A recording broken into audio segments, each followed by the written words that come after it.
इसी तरह हमारे पास फिफ्थ पार्ट के में पॉलिनोमियल है in the form of T, तो मैंने इसको क्या नाम दे दिया, P T is equals to T square minus 15।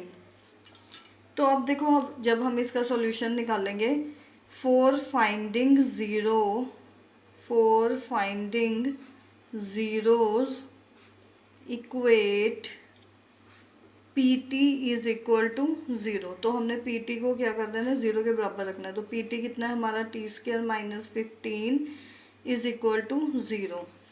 तो अब यहाँ पे देखो हम कैसे निकालेंगे फैक्टर्स, देखो सिंपल है, एक टी स्क्वायर एक माइनस 15 है ना, कॉमन तो कुछ भी नहीं निकल रहा। टी स्क्वायर माइनस 15 उधर जाके कितना बनेगा हमारे पास, प्लस का 15। तो यहाँ पे जो स्क्वायर है, स्क्वायर को जब दूसरी तरफ लेके जाएंगे तो वो कितना बन जाएगा, यहाँ पे हमारे पास रूट 15।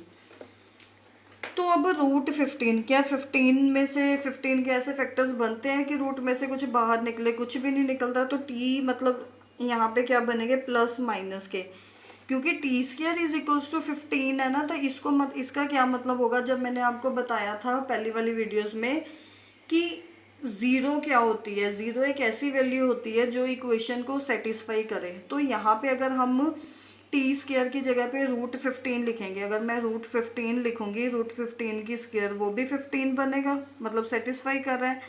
अगर आप माइनस रूट 15 लिखोगे तो वो भी हमारा 15 ही बनेगा। क्यों, क्योंकि स्क्वायर है तो माइनस माइनस कट होके हमारे पॉजिटिव ही बन जाएंगे।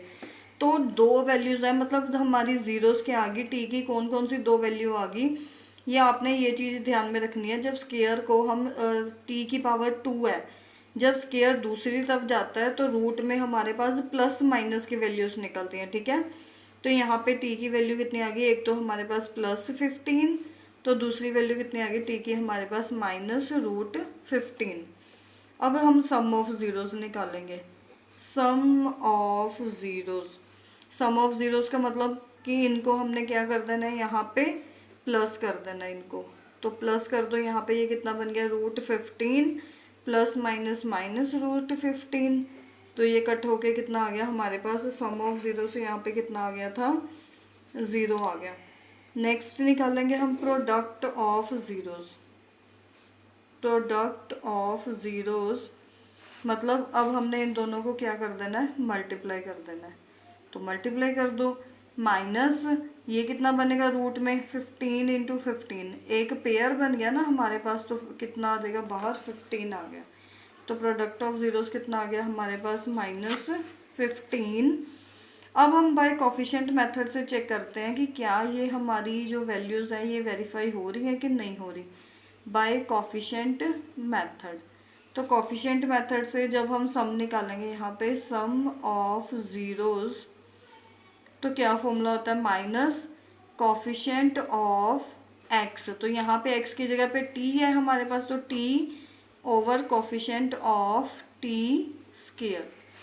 अब देखो हमारे पास टी का कोफिशिएंट क्या है, यहाँ पे देखो टी स्क्वायर, टी वाली टर्म हमारी कोई नहीं है, तो उसको हम क्या लिख सकते हैं अपनी तरफ से, 0 इंटू टी। क्यों, क्योंकि 0 को किसी से भी मल्टीप्लाई करो तो वो 0 ही होता है। तो मैंने यहाँ पे टी की जगह पे क्या लिख दिया, मतलब टर्म है नहीं थी, 0 इंटू टी लिख दिया, माइनस 15। तो यहाँ से मुझे पता चल गया कि जो मेरे पास टी का कोफिशिएंट है वो कितना है, 0, और टी स्क्वायर का कोफिशिएंट कितना है, यहाँ पे देखो 1। तो टी स्क्वायर के कोफिशिएंट कितना आ गया, 1। तो हम 0 को किसी से भी डिवाइड कर लो, अब आंसर कितना होता है हमारा, 0। तो यहाँ पे देखो सम ऑफ ज़ीरोज़ कितना था, 0 ही था ना हमारा, सेम आगे। अब निकालो प्रोडक्ट ऑफ ज़ीरोज़। तो प्रोडक्ट ऑफ ज़ीरोज़ क्या होती है हमारी, कांस्टेंट अपॉन नीचे क्या आएगा, कोफिशिएंट ऑफ टी स्क्वायर। तो अब देखो कांस्टेंट टर्म कितनी है हमारे पास, माइनस 15। तो यहाँ पे कितना आ गया, माइनस 15, और टी स्क्वायर का कोफिशिएंट कितना है, 1। तो यहाँ पे नीचे कितना आ गया, 1 माइनस 15। तो जो ऊपर भी हमने प्रोडक्ट निकाली थी वो कितनी थी, माइनस 15 ही थी, तो सेम बन गए। तो हैंस इट इज़ वेरीफाइड,